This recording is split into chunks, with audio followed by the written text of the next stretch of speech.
La grande épreuve du docteur Nicolino Bellantuono. Chers amis fidèles du Padre Pio, bonjour, mon nom est Jean Goyard et vous assistez au programme Sur les pas du Padre Pio.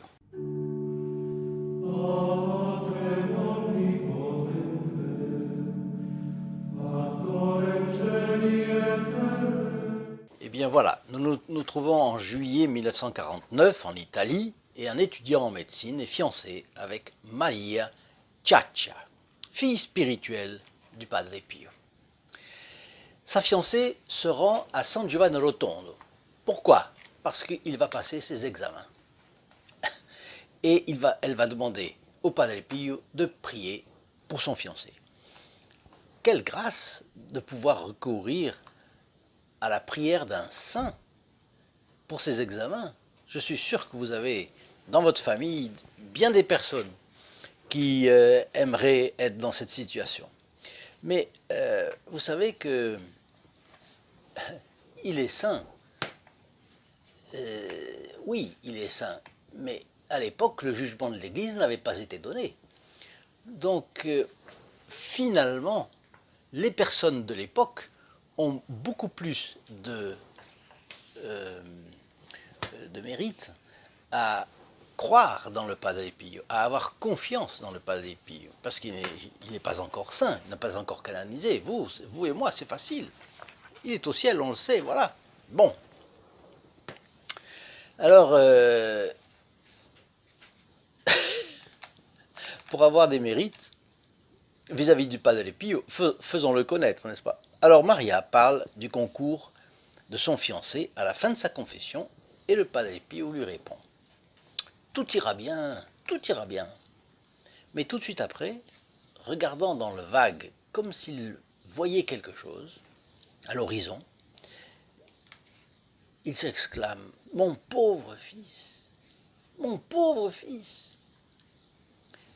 D'abord, Maria reste stupéfaite, bien entendu. Mais elle ne demande pas d'explication parce qu'elle pense que finalement le Padre Pio a l'esprit ailleurs.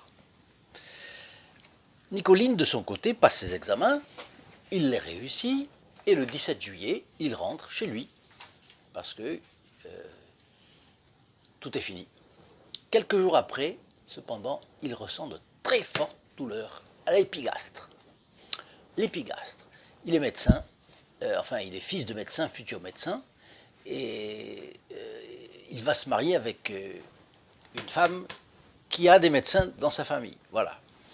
Alors il nomme les choses comme un spécialiste. Autrefois, vous savez, les familles, les professions étaient souvent déterminées par les familles. Ce qui est sympathique d'ailleurs. Bon. Et nous dirons simplement que les fortes douleurs à l'épigastre, c'est tout simplement des fortes douleurs au creux de l'estomac. Bon. Ces douleurs s'irradient dans l'abdomen tout entier. Et le garçon pense qu'il va en mourir, tellement c'est fort. Il ressent une perforation et toute la nuit, il demande l'intercession du Padre Pio en fait. Puisqu'il dit à son entourage: allez chez le Père, allez chez le Père. Alors le Padre Pio avait donc eu la prescience de ce qui allait arriver à ce garçon. Voyez. Et deuxièmement, le garçon a confiance dans le Padre Pio. Et ça, c'est l'élément déterminant dans cette affaire. Alors on lui donne des calmants, mais l'effet des calmants passe, bien entendu, et aussitôt les douleurs reprennent avec vomissements, sanglots, etc. Donc son père, qui est médecin, le lendemain, en amène 3 autres. Il amène. Donc c'est toute la faculté. Le professeur d'université Salvatore Chiaccia, différent de Ciaccia. Sa fiancée s'appelle Ciaccia. Et lui, Chiaccia. Ensuite, le docteur Vincenzo Ciaccia, de la famille de sa fiancée, et le docteur Giovanni Borelli. C'est-à-dire, au fond, 3 médecins plus le père du garçon, ça fait 4 médecins. Et tous les 4 tombent d'accord, c'est une péritonite aiguë et Nicolino Bellantuono est condamné. Sa sœur et sa fiancée, qu'est-ce qu'elles font? Elles font ce que vous feriez. Elles courent à San Giovanni Rotondo où elles arrivent pour la messe du Padre Pio, c'est-à-dire donc à 5 heures du matin, vous voyez qu'elles n'ont pas hésité devant le sacrifice.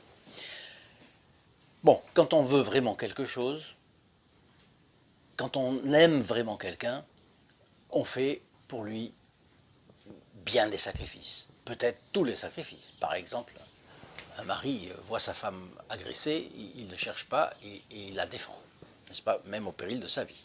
Donc, quand on veut vraiment quelque chose, on n'hésite pas devant un sacrifice grand ou moyen. Bon, après la messe, elles s'approchent du Padre Pio et elles lui disent « Mon père, Nicoline va bientôt mourir. » Alors, le Padre Pio se penche vers elle, mais qu'est-ce qui lui arrive? Ah, tous les médecins sont catégoriques. C'est une péritonite aiguë et il va bientôt mourir. Alors, que fait le Padre Pio? Il baisse les yeux. On voit qu'il est triste. Il reste longuement en silence. En fait, il prie. Il prie. Mais vous savez que rien n'est automatique avec le Saint-Esprit. Et même la prière des saints n'est pas automatique. Alors il faut que ce qu'on demande soit bon, c'est la première des choses, mais il faut aussi que cela corresponde au plan de Dieu. Le plan de Dieu sur Nicoline Bellantuono, qu'est-ce que c'est? Est-ce que c'est de le reprendre avec lui au ciel, puisqu'il a foi et confiance? Est-ce que c'est... On ne sait pas. Alors, manifestement, il prie. Et puis, le visage sera sereine, et il dit aux deux femmes, ne vous inquiétez pas. Non, ce n'est pas une péritonite. Pas du tout. Tout va s'arranger. Il leur donne sa bénédiction, puis il s'en va sans autres formules ni forme de procès. Alors les deux femmes ont la foi aussi. Vous imaginez qu'elles ont dû prier. Hein. Elles ont la foi, elles ont la confiance dans le Padre Pio, elles ont prié, elles rentrent sereines et rassurées de San Giovanni Rotondo. À la maison, elles rapportent les paroles du Père. Et à partir de ce moment-là, Nicoline Bellantuono va mieux, et de mieux en mieux. D'abord, les vomissements et les douleurs se calment, et puis elles cessent, et au bout d'une vingtaine de jours, voilà Nicoline qui se lève. Et il se lève diplômé et guéri grâce au Padre Pio. Il va pouvoir se marier en toute tranquillité. Mais, Dieu lui a demandé plus de foi, plus de confiance, la prière, c'est toujours cela que le Padre Pio demandait, et même de la souffrance. Il a demandé un sacrifice, et un gros sacrifice. Que croyez-vous donc qu'il advint à Nicoline Bellantuono après cette épreuve? Parce que quand on passe une épreuve, si on la passe mal, on sera moins bon. Si on la passe bien, on sera meilleur. Bien. Alors, Dieu lui a demandé plus de foi en lui, plus de confiance dans le Padre Pio, plus de prière, mais une souffrance qui n'a pas été petite. Donc, il va avoir plus de foi, il aura plus de confiance dans le Padre Pio, plus de résignation, plus de volonté de prier, mais il aura aussi peut-être plus de disposition au sacrifice. N'auriez-vous pas envie d'avoir un médecin comme ça? Est-ce qu'un médecin comme ça n'a pas plus de capacité à soigner bien, à avoir un bon diagnostic, à trouver les bons remèdes, à avoir de bons conseils? Je crois que bien sûr, vous auriez envie d'avoir un médecin comme celui-là. Mais il y a deux choses de sûres. C'est que à vous, à moi, à tout le monde, Dieu nous demande plus de foi, plus de confiance dans le Padre Pio, et plus de prière. Ça c'est absolument certain. Mais je pense que à vous, il n'a pas demandé évidemment le sacrifice de la souffrance du Nicolino, mais on peut bien penser que on puisse réfléchir à ce qu'on peut faire de plus, quel est le pas que nous pourrions faire de plus pour le Padre Pio. Et là, c'est à chacun de savoir, ça c'est sûr. De mon côté, je ne fais que vous suggérer de mettre votre like, de manière à faire croître notre chaîne, à la partager parce que vous ferez du bien à beaucoup de gens de votre entourage en partageant, en plaçant cette vidéo sur vos réseaux sociaux par exemple.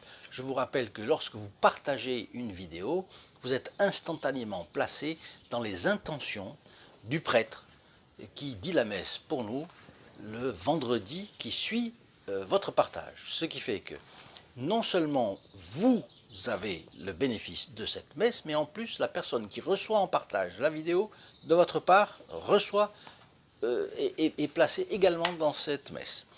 Ensuite, je me permets de vous signaler qu'il y a aussi dans notre site une page dédiée spécialement aux protégés du Padre Pio et vous pouvez lui rendre visite. Enfin, si vous êtes les premiers visiteurs de notre chaîne, abonnez-vous. Là aussi, vous savez que le vendredi qui suit votre clic d'abonnement, vous êtes placé dans la messe du vendredi. Et une messe le vendredi qui suit votre abonnement. Je vous souhaite une très bonne journée. Je vous souhaite évidemment la bénédiction du Padre Pio, la plus étendue, la plus forte, la plus bénéfique pour vous et pour votre famille. Et à demain. Au revoir. In nome del Padre, del Figliolo e dello Spirito Santo, e così sia. Sia lodato Gesù e Maria, e